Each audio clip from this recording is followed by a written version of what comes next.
promises to take control of our borders. The Department of Homeland Security announced criminal illegal immigrants are now the top priority.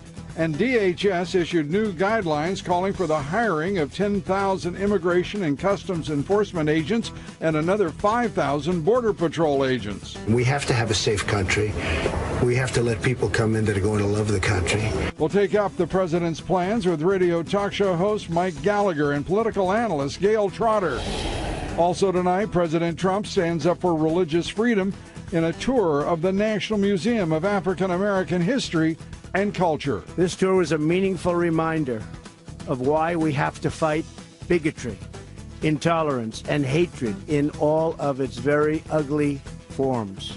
We'll take up the president's calls for unity with Pastor Robert Jeffress. And President Trump this week offered high praise for Ambassador Bolton. Ambassador John Bolton is my special guest tonight. Good evening, everybody. President Trump and his administration today taking action to protect our nation's borders and enforce our immigration laws. The Department of Homeland Security unveiled new guidelines to enforce our immigration laws, including prioritizing criminal illegal immigrants for deportation, an end to the Obama-era policy of catch and release, the reinstatement of the Secure Communities program, enlisting local law enforcement to act as immigration agents, and the immediate planning, design, and construction of the border wall. DHS also plans to hire 10,000 immigration and customs enforcement agents, 5,000 Border Patrol agents. The new guidelines come as attorneys at the White House, the Department of Justice, and DHS are putting the final touches on a revised extreme vetting order. That order expected later this week. The president also receiving a National Security Council briefing today. His new National Security Advisor, Lieutenant General H.R. McMaster, taking part in the briefing. My first guest tonight met with the president over the weekend and joining us tonight to discuss the meeting, or at least the parts he can, and our national security, among other issues, the former U.S. Ambassador to the United Nations, American Enterprise Institute Senior Fellow, John Bolton. Ambassador, good to have you with us. The meeting... You know, that's rare praise from the president to say that he agrees with many ideas. That has to be not only flattering, but gratifying to you. Well, it was a great honor to hear him say that, and we did have a terrific meeting. I enjoyed it very much. He would have been a good trial lawyer. He'd keep those witnesses moving along. And, you know, it is an honor to be considered for these positions, and whether accepted or not, it's part of serving the country. And H.R. McMaster, as the new NSA, I have not heard anyone so roundly praised as he, from former military officers. I've not talked with current military leaders, to just about everyone in Washington. A remarkable choice on the part of the president.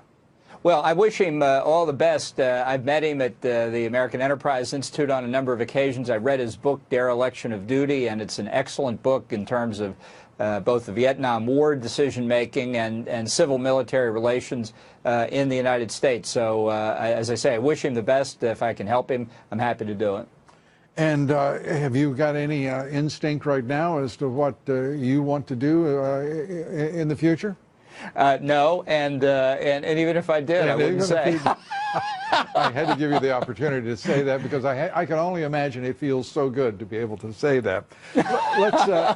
Let's turn to NATO. The vice president also being complimented by President Trump for his handling of his mission in Europe, where he basically was very strong, reiterating the president's, request, if you can call it that, or demand more properly perhaps, that NATO get into the business of funding its own defense and to do so straight away.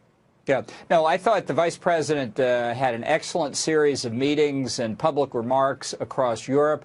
It was reminiscent in some respects of when the Bush 43 administration came in. Many Europeans had been afraid that the United States would get out of the ABM treaty, would build a national missile defense system, and then retreat behind it. That was never going to happen, but it took some time to explain it to them. And I think the Vice President was able to say, look, we're committed to NATO. We expect now our European friends to be committed to the commitments they made to spend 2% of their gross national product on defense. And I think the message was very clearly delivered. There was a moment as the NATO Secretary General was making remarks with the Vice President at his side, where he did one of those little cute things, suggesting that there'd been a bit of turmoil in the, it seemed as if he was inviting the Vice President to acknowledge a divide between himself and the President of the United States, and to watch that just evaporate from his face as the Vice President spoke, it was truly a rewarding sight. I mean, what do these people think? That there's, I mean, they play cute, and they think that because the previous president played cute, that this administration is no different?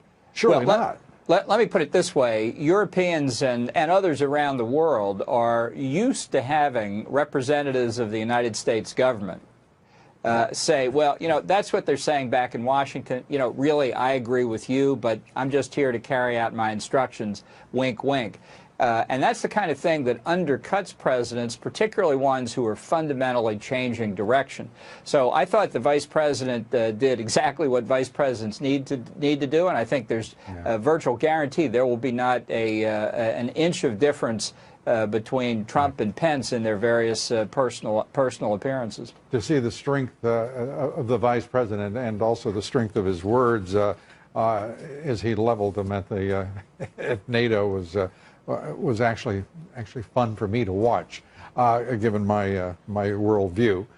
Let's turn to a worldview that's changing rapidly, and that apparently is the Russian worldview. Vladimir Putin reportedly telling state-run media, as if there were another kind in Russia, that he no longer wanted to see flattering portrayals of President Trump and his administration. This looks like a remarkable reversal on the part of an expectant Putin. Yeah. Well, look, this is something that I think President Trump himself sees, and it may be counterintuitive to the received wisdom in Washington under the last 8 years of Obama. But the best way to get Russian cooperation on any issue you might have in mind, terrorism or whatever it would be, is to have a strong American president. A president that Putin respects and understands is going to stand up for American interest, as opposed to one who, speaking of these kinds of wink-wink remarks, has the famous off-mic conversation with then-President, Russian President Medvedev, where he says, tell Vladimir I can be more flexible after the election. Right. They're not going to hear that from Donald Trump, and I think they're beginning to get used to it. To watch the specious nonsense in the left-wing national media is they don't in any way seem to have a global comprehension of the ideological maneuvers that are taking place. That is, as if the left wing of the Democratic Party is not closer to the views of a Russian ideology and history than the Republican Party itself and conservative America. And then to watch the national liberal media, left-wing media, play this Russian connection to the Trump administration it's highly amusing. Your thoughts? Yeah, no, look, and I tell you who it's most highly amusing to, the people in the Kremlin saying, there go the useful idiots in the American media playing this up again. I mean, it's not Marxist doctrine anymore, but right. The Marxist analogy holds, as Trotsky used to say and Lenin, the capitalist will sell us the rope that we'll hang them with. And I'm sure they're laughing the same way today in Vladimir Putin's office. Yeah, it's quite something, and to see suddenly the scurrying, trying to understand why the Trump administration supports NATO. Russia is quickly trying to adjust its view of the Trump administration. The only people missing the story, just happen to be those who are covering it in the national left-wing media. Ambassador, it is always great to see you. We appreciate your insights as always. Thank you, sir. Thank you so much, Lou. Always glad to be with you. Ambassador John Bolton. We're coming right back. There's a lot more to cover here tonight. Some of it has to do with that left-wing national media, but there's a lot of other areas we have to explore as well. Stay with us. You don't want to miss a moment. The Trump White House expanding its crackdown on illegal immigration. The message from this White House and from the DHS is that those people who are in this country and pose a threat to our public safety or have committed a crime will be the first to go, and we will be aggressively making sure that that occurs. That is what the priority is.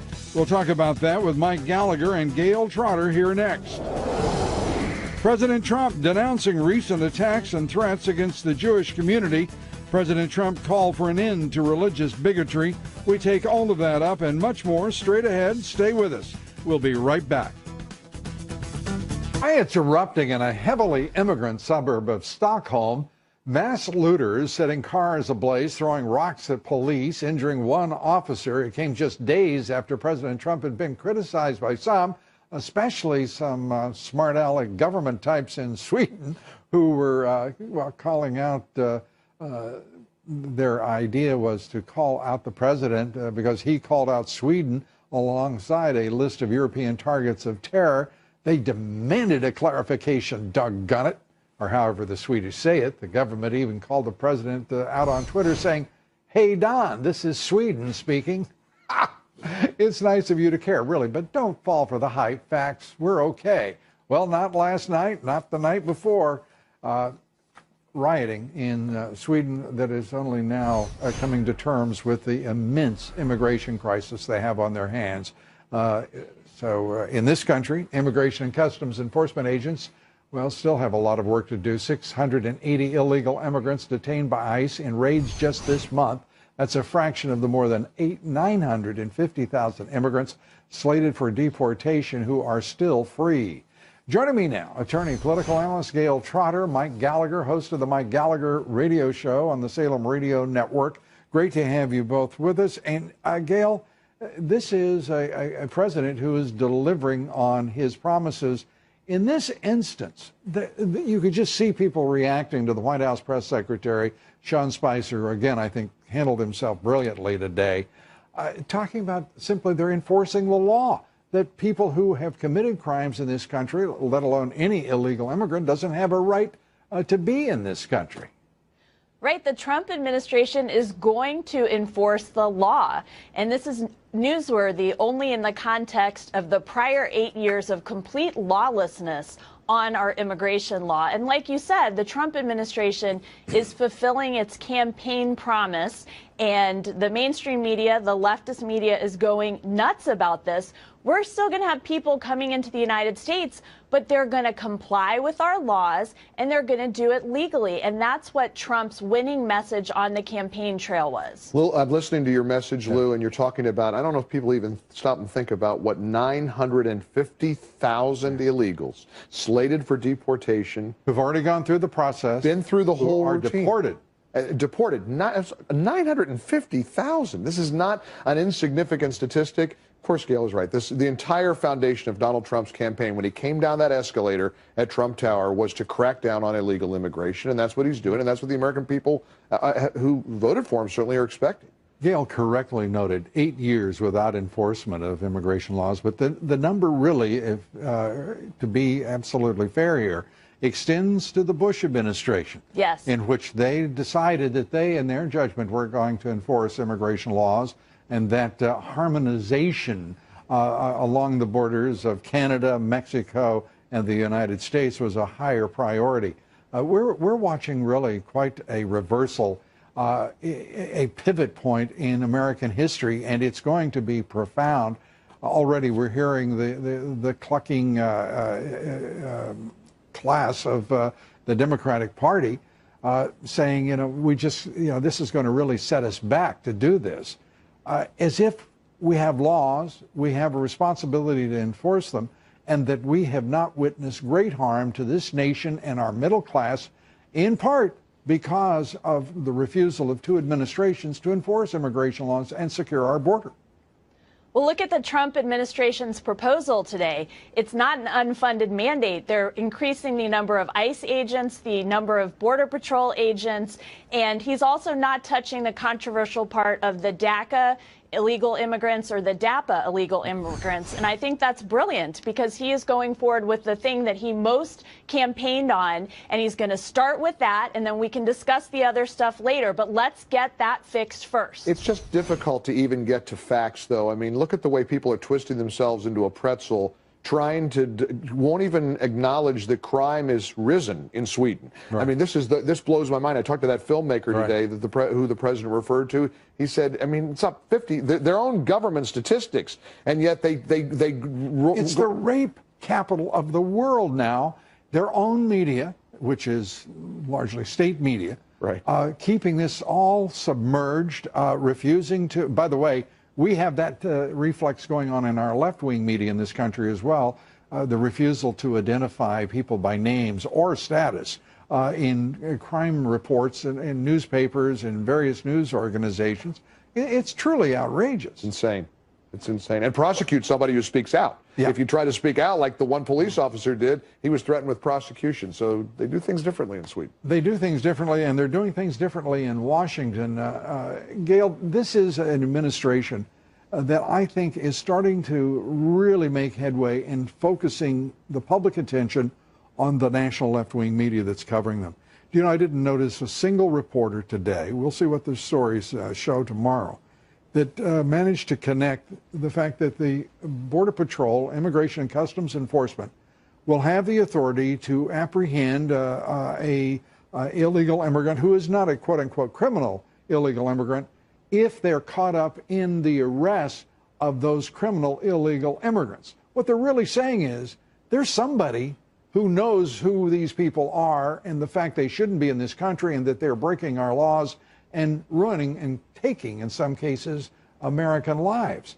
This is a sensible policy, and not one person seemed to take note of that connection between lawful, well, not lawful, but non-criminal illegal immigrants and the criminal, the almost 1 million who are already set for deportation. That's an important point. And back to the point about Sweden, the fact that the government of Sweden is doing such disrespectful tweets to our president should upset everyone. And when you think about their interest in suppressing the information about the status of women in their country and in relation to the problems they're having with their refugee community, it's no surprise that they're trying to divert attention to what's happening in their country and trying to pick a fight with the president of our country. The fact that Germany and Sweden have decided to commit national suicide through these mad refugee and immigration programs that they initiated, they're paying the immense price for it now. I think that you know, it's just stunning for Americans to be watching. But you've been clear as a bell on this for years, Lou, so it must be interesting to sit where you sit. 'Cause I'll bet you never thought it would come to this kind of conclusion with a president who's as determined as you've been to secure our borders and to declare our sovereignty. Well, I've been doing this a lot over the years. Mike Gallagher, Gail Trotter, thank you both for being with us. We appreciate it. Great to be with you. Be sure to vote on our poll tonight. Does it seem odd to you that the left-wing news media doesn't seem to comprehend that a nation must control its borders and those who are allowed to cross those borders in order to be a nation? Cast your vote on Twitter at Lou Dobbs. Why is, you know, for such a savvy bunch, the left-wing media seems to have cognitive limitations? I don't understand it. Follow me on Twitter at Lou Dobbs. Like me on Facebook. Follow me on Instagram at Lou Dobbs Tonight. There's a corporate divide emerging on tax reform. Chief executive officers of 16 companies, including Boeing, Caterpillar, GE, writing a letter to Congress urging them to pass comprehensive, I love it when they start talking comprehensive. That scares everybody. It should. Comprehensive tax reform, not just tax reform, including a border adjustment tax, which would raise the prices of just everything, irrespective, for consumers in this country. The retail CEOs met with President Trump last week to argue against that very border tax, retail or manufacturing? Let's come together and reason.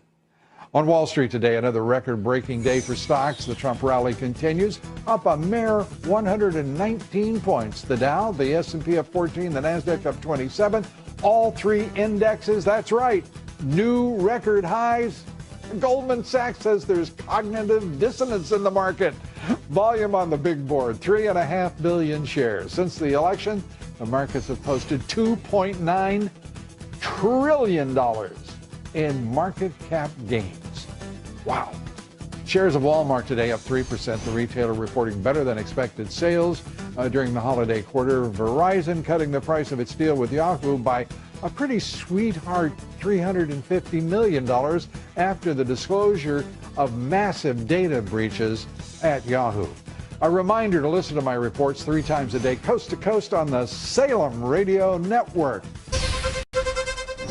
You know, that Russian spy ship that we've been telling you about that's patrolling off our East Coast for the past week, well, it is stationary. I'm sure it hasn't run aground, but they have staked out a little piece of territory 30 miles off the coast of Norfolk, Virginia, near the largest Navy base in the world. And I guess they find it interesting down there. And new reports that the Russian government, ladies and gentlemen, is trying to delve into the mind of our president. According to NBC News, a team of retired diplomats and Putin staffers are working to compile what they are told is a 7-page dossier on the president's mental state to give to Vladimir Putin. Amazing. Joining me now, Fox News military analyst General Jack Keane. General, great to have you with us. A lot to cover here tonight. I've got to ask you this. Almost no one mentioning why that Russian spy ship is there 30 miles off Virginia Beach now. It's been around for a week now. Any thoughts as to what it's doing? Yeah, pretty much. Listen, they primarily use submarines to spy on our coastline and our activities at our naval installations in particular and some of our communication sites. So we have a surface ship that really does this kind of work. I think it's there for 2 reasons. One, it's all about the publicity and the attention that it's receiving, particularly while the Munich Security Conference was going on, right, and our leaders are visiting in NATO. They're always looking for the opportunity to make the United States look a little weaker in the eyes of our allies. Also, I think it's also a distraction from, one, the fact that they're thickening their military activity in eastern Ukraine, and they certainly don't want a lot of publicity to that. And secondly, they unveiled the cruise missiles that can be weaponized to tactical nuclear weapons that you have reported on last week. Right. And they didn't want a lot of publicity about that, to be sure. So I think those are the primary reasons what's going on here. And they deployed those new cruise missiles in violation of a treaty. It really amounts to nothing anyway, but in violation of a treaty to two sites within Russia. The one that I just got a kick out of is NBC reporting breathlessly that the Russians, based on their source, a former foreign minister of the Russian government, they're trying to find out what's happening inside Donald Trump's mind. They want a psychological profile. When I heard it, I just laughed as if Donald Trump were the first president or the first leader, military or civilian, of this government in history to ever be psychologically profiled by the Russians. They do that with everyone, don't they? Oh, yeah, absolutely. I'm absolutely convinced that Putin, at least early on in his presidency, particularly with George Bush, and because he was a former KGB officer, I think they may actually role-played what that first meeting was going to be like when President Bush reacted so strongly to finding Putin's soul, so to speak. Right. Listen, the United States Intelligence Service... Look deep into his eyes. Yeah, that's right. The U.S. Intelligence Service profiles all of our adversaries, and let's not be too surprised here, also the leaders that our president is going to deal with. And we provide him with that kind of a psychological profile to make his interactions with them more effective. And it's incredible. And then the national left-wing media goes about their business as if this is the first time it's ever happened, because it is, after all, President Trump. Let's turn to H.R. McMaster, the new National Security Advisor, his first meeting today with the Security Council and the President. Your thoughts about his prospects, his qualifications, your judgment of him? Well, I'm actually thrilled by this pick, and my hat's off to the Trump team for taking the time to listen to all the recommendations on the nominees and candidates, sift through all of that, and actually come out with absolutely one of the best choices they possibly could have made in McMaster. This guy's incredibly bright. He's very articulate, a very strong personality, who fights for what he believes in. He's got an enormous amount of moral courage, and I wish other general officers and flag officers had as much as he had, to be quite frank about it. And he fights for his ideas, but once the decision's made, he's going to execute them. He's a bit of a change agent, to be sure, and he's also an iconoclast. And he will fit in well with the big egos that show up in any White House. He's got one himself, but he also works well with the team. And he'll have that NSC, I'm absolutely convinced of it, humming. And with that, the president continues to make terrific choices for the key roles in government, and now has, I believe, 9 more in the cabinet to get confirmed, making progress. And General, it looks like that Russia is just going to have a different relationship than they expected with President Trump. Your thoughts on that very quickly? We're a little over, but I want to get your there is no doubt about that. All of President Trump's key advisors have spoken publicly. They are clear-eyed about Russia. They know it's trampling on our national interests and those of our allies. I think we're going to have 2 kind of vectors: engage as long as we possibly can, and at the same time deter and be willing to confront. I think that's where we're headed. General, great to have you. Thanks so much. General Jack Keane. Good talking to you. The Supreme Court today hearing arguments in a cross-border shooting case. Justices deciding whether the family of a Mexican teenager can use U.S. courts to sue a U.S. Border Patrol agent who fired across the border into Mexico and killed their teenage son. Joining me now, criminal court judge, trial attorney, Judge Alex Ferrer. Good to have you with us. It's always great to be here, Lou. Thank you. This is I would think, a straight-up case. It's going to be decided Democratic and Republican appointed justices. What do you make of it? It's not an easy issue, and it's one that does need to be resolved, but it's not an easy issue because it's a question of whether the constitutional rights extend beyond the border, and especially to somebody who's not a U.S. citizen, who's not on U.S. property, who's killed by somebody who is on U.S. soil. It's a bizarre case, but it happens quite a bit. Why would we do that? That's inane. Well, with all deference to the great justices who might find that. Well, there were cases. There was a case before years ago that really cast doubt on the ability to bring such action. You know, the family. This is a tragic case. 15-year-old boy killed, and that case basically held the constitutional rights and protections end at the border of the United States. But since then, remember, the Guantanamo Bay cases came about where prisoners were being housed in Guantanamo Bay and they were demanding constitutional rights. And the U.S. Supreme Court issued an opinion that seems to move in the direction of extending rights beyond. But here we're dealing with a different issue altogether. Right. The idea of extending the Constitution to nationals of another country who are not on U.S. soil. Not on U.S. soil. I mean, I don't even begin to comprehend. And they're not on the U.S. territory or U.S. controlled territory like Guantanamo Bay. They're basically. Why couldn't there be a summary judgment here and be done with it? I mean, this is beyond. Well, they are, but this is up on appeal. I mean, it's going to the Supreme Court.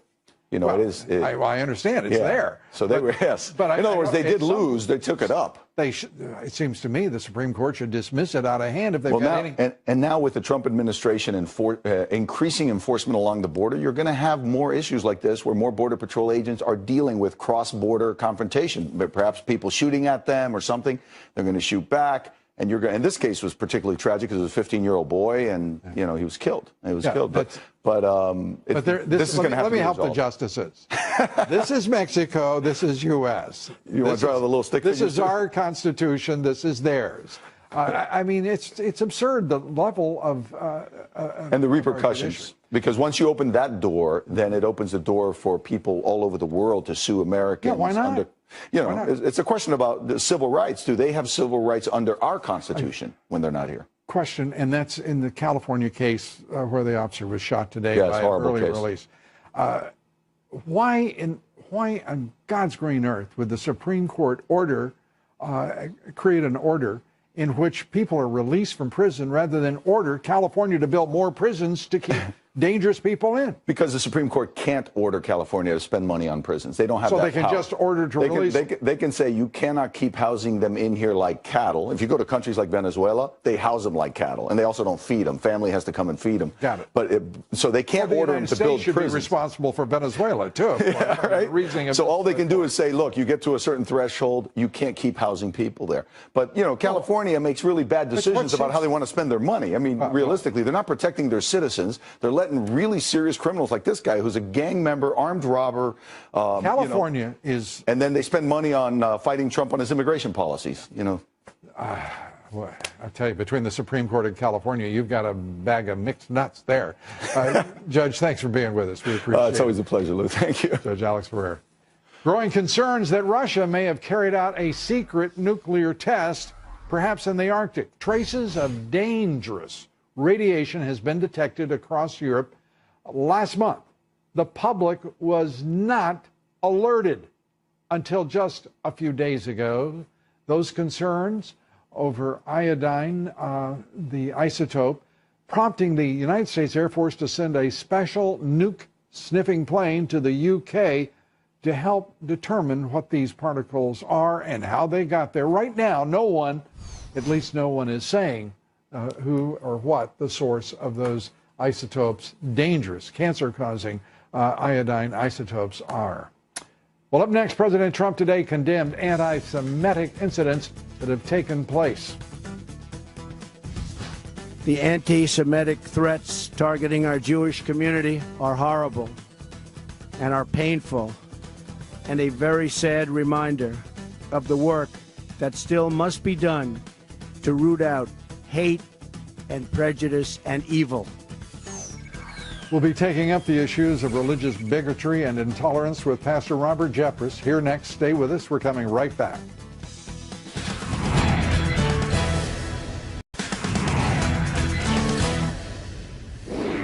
In our online poll, we asked you last night, should the Republican House and Senate leaders start emulating President Trump's work ethic? 94% of you said, yes, that's a good idea.